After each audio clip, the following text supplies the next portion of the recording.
৭৫-এর ৭ November দেশের রাজনৈতিক ইতিহাসের বাক বদলের দিন। সিপাহী জনতার অভূতপূর্ব ঐক্যের দিন এটি। ঘটে বিপ্লব, আসে সংহতি। আগস্টে শেখ মুজিবুর রহমানের হত্যার পর ক্ষমতায় আসেন তারই এক সময়ের ঘনিষ্ঠ সহযোগী খন্দকার মোশতাক আহমদ। তার পরের ইতিহাস অভ্যুত্থান, পাল্টা অভ্যুত্থানের। সৈনিকদের মধ্যে দেখা দেয় বিভাজন, ক্ষমতার ভরকেন্দ্র বদলাচ্ছিল ঘণ্টায় ঘণ্টায়। এমন পরিস্থিতির মধ্যেই ৩ নভেম্বর খালেদ মোশাররফের নেতৃত্বে হয় সেনা অভ্যুত্থান। কেন্দ্রীয় কারাগারে হত্যার শিকার হন জাতীয় ৪ নেতা। অন্যদিকে গৃহবন্দী হন সেনাপ্রধান মেজর জেনারেল জিয়াউর রহমান। অসন্তোষ দেখা দেয় বিভিন্ন ক্যান্টনমেন্টে। ৭ই নভেম্বর আমি ২৪ ইস্ট বেঙ্গলের অধিনায়ক ছিলাম। অনেক সিপাহীরা এসে আমাকে বলল, স্যার কান্দের যে র্যাঙ্ক আছে এটা উঠাই নেন। তো উঠাই নিলাম। চলো কি হয়েছে বলো, বল মিছিল করেন। বলছে মিছিল, আমি বলছি মিছিলের নেতৃত্ব আমি দেবো। আমাদের কাছে তো কোনো অস্ত্র ছিল না। আমরা সেনা সদস্যদেরকে বলছি, তোমরা কেন রাস্তায় আসছো, কী কারণে আসছো, দেশটা কি ধ্বংস করতে চাও, ব্যারাকে ফিরে যাও। তারা ফিরে গিয়েছিল, আমাদের কথা শুনেছিল। ৪ নভেম্বর গৃহবন্দী হন খন্দকার মোশতাক। এরপর রাষ্ট্রপতি হিসেবে শপথ নেন বিচারপতি আবু সাদাত মোহাম্মদ সায়েম। দৃশ্যপটে আসেন কর্নেল আবু তাহের ও তার দল জাসদ। সেনা অসন্তোষের প্রেক্ষাপটে মাঠে নামে বিপ্লবী সৈনিক সংস্থা। সেনানিবাসে ছড়ায় লিফলেট, কেঁপে ওঠে গোলা বারুদে। জিয়াউর রহমান যেহেতু অনেক জনপ্রিয় ছিলেন এবং এটি তাদেরকে গ্রেফতার করার এই পদক্ষেপটি সেনাবাহিনীদের অফিসার সৈনিকদের অধিকাংশই মেনে নিতে পারেনি। তবুও অফিসাররা যা হোক চুপচাপ ছিল, কিন্তু কর্নেল তাহের সেনাবাহিনীর মধ্যে কতগুলো লিফলেট ছড়িয়ে দেন এবং তারা বলেন যে খালেদ মোশাররফ হলো ভারতের এজেন্ট। এর সমর্থনে তারা বলেন যে খালেদ মোশাররফের মা এবং তার ভাই এমপি রাশেদ মোশাররফ তারা শেখ মুজিবের পক্ষে, আওয়ামী লীগের পক্ষে ধানমন্ডি এলাকাতে একটা মিছিল করেছেন। তো জনগণ ধরে নিয়েছে যে খালেদ মোশাররফ আওয়ামী লীগ এবং আওয়ামী লীগ মানে ভারতের এজেন্ট, সুতরাং খালেদ মোশাররফ ভারতের এজেন্ট। এইভাবে ক্যান্টনমেন্টে অনেক উত্তপ্ত হয়ে যায়। ঢাকাতে একটি মাত্র ব্রিগেড ছিল যার নাম 46 ব্রিগেড। এই ব্রিগেডের আমি ব্রিগেড মেজর ছিলাম, কমান্ডার ছিলেন কর্নেল সাফাত জামিল। অত্যন্ত ভয়াবহ ছিল।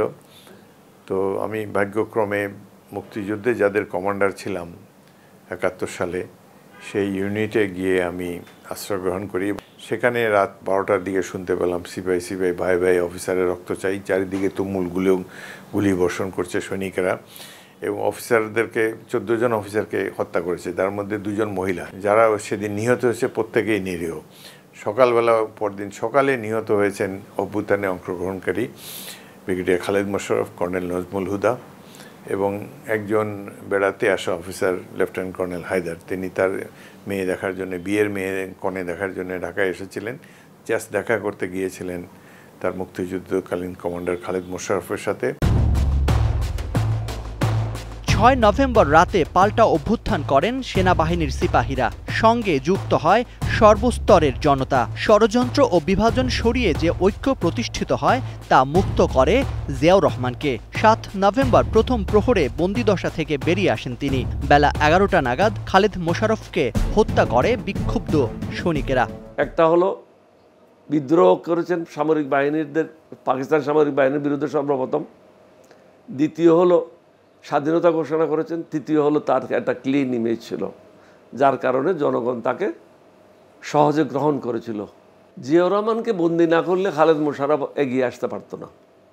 আওয়ামী লীগের যে এজেন্ডা ছিল সেটা বাস্তবায়িত হতো না, যার কারণে সর্বপ্রথমে তারা মনে করলো জিয়াউর রহমানকে বন্দি করতে হবে।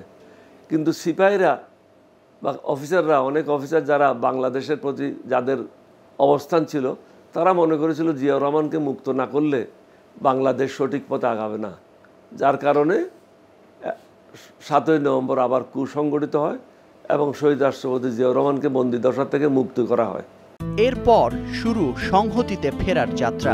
বিপ্লব ও সংহতির ভিত্তিতেই বাংলাদেশি জাতীয়তাবাদের ভিত রচনা করেন জিয়াউর রহমান। নতুন এক বাংলাদেশে সূচনা ঘটে বহুদলীয় গণতন্ত্রের।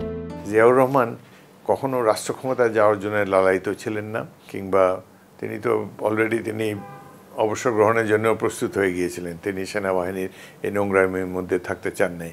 কিন্তু সিপাহী এবং সাধারণ মানুষ, জনতার কাছে জিয়াউর রহমানই তখন একমাত্র জনপ্রিয় শক্তি। দেশে আওয়ামী লীগের তখন অস্তিত্ব ছিল না, তারা পলাতক ছিল। সুতরাং জিয়াউর রহমান এই সময় সাধারণ মানুষের ইচ্ছার প্রতিফলন ঘটিয়ে 7ই নভেম্বর সেনাবাহিনী এবং দেশের দায়িত্ব গঠন করেন এবং পরবর্তীকালে মার্শাল লর মাধ্যমে দেশকে পরিচালনা করেন। ইতিহাসের বাঁক বদলের দিনটি যারা দেখেছেন তাদের কাছে 7 নভেম্বর শুধু একটি তারিখ নয়, বরং জাতীয় ঐক্য, আত্মমর্যাদা ও স্বাধীন চেতনার প্রতীক। 49 বছর পরও তাই এটি এত প্রাসঙ্গিক। জাকারি আহমেদ, স্টার নিউজ, ঢাকা।